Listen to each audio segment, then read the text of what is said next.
Високите снежни навеви кои на почетокот на зимската туристичка сезона се проблем за одвивањето на сообраќајот ги мобилизираат вработените од Македонија пат секција Кочани навреме да се интервенира и да се исчисти патот до овој реномиран скијачки центар во Македонија.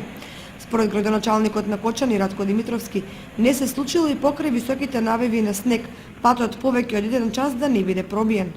Еве што за ова вели Димитровски. Можам слободно да кажам и минатата година и оваа година дека патот од Кочани до Пониква во должина од 18 километри е преземен од страна на Македонија. Пат е национален пат, национален интерес и воопшто не е бил завијан повеќе од 1 час или од 2 часа.